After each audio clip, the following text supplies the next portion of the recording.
ya toba na utakatifu kutoka nchini Kenya na Tanzania pamoja na madhehebu mengine umeitaka jamii na mataifa yao kuendelea kuomba rehema, kuombea nchi zao kuwa na amani, upendo na mshikamano bila kuwepo viashiria vya machafuko.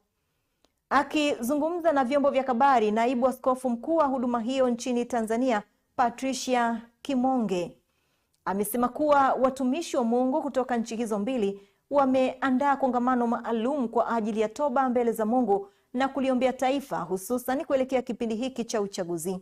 Na toba ya magunia kwa ajili ya kuomboleza ili Bwana aweze kulirehemu taifa la Tanzania na kuiponya nchi, hasa katika kipindi hicho ambacho tunaelekea katika uchaguzi, ili tuwe na uchaguzi wa amani na uchaguzi ambao utaenda kuleta tija na manufaa katika taifa letu. Sisi kazi yetu ni kuishauri serikali. Sisi kazi yetu ni kuunganisha jamii na kanisa na serikali. Hivyo ndilo kanisa tumepewa jukumu kwa ajili ya kuhakikisha kanisa linatembea katika mpango wa Mungu. Tuna nafasi kubwa ya kuhitaji kuingia kwa ajili ya maombi ya kuliombea taifa, kulitoa katika mambo hayo mabaya, ili Mungu aendelee kulinusuru taifa.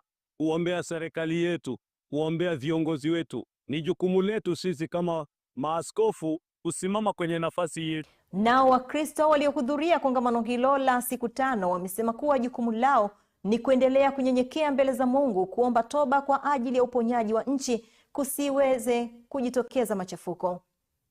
Pasipokuwa na amani katika nchi yetu ya Tanzania, hatutakuwa na uwezo wa kuhubiri Injili, hatutakuwa na uwezo wa kukusanyika. Ndio maana tumeendelea kuwepo ili kusudi tuweze kuendelea kuombea taifa letu la Tanzania. Tunaamini uponyaji kwa ajili ya nchi yetu. Hivyo na wasiwa Tanzania wenzangu, tuendelee kujizidi mbele za Mungu kwa toba, tukiomboleza kwa ajili ya uovu wetu na machukizo yetu, hatimaye Mungu akaleta uponyaji kwa ajili ya nchi yetu. Hakika ni tunuku kuu sana Bwana ametupa kama kanisa, na pia ni sisi ndio tuliosababisha maharibifu katika taifa letu. Hivyo sisi kanisani tukitubu, Tanzania itapona, serikali yetu itapona.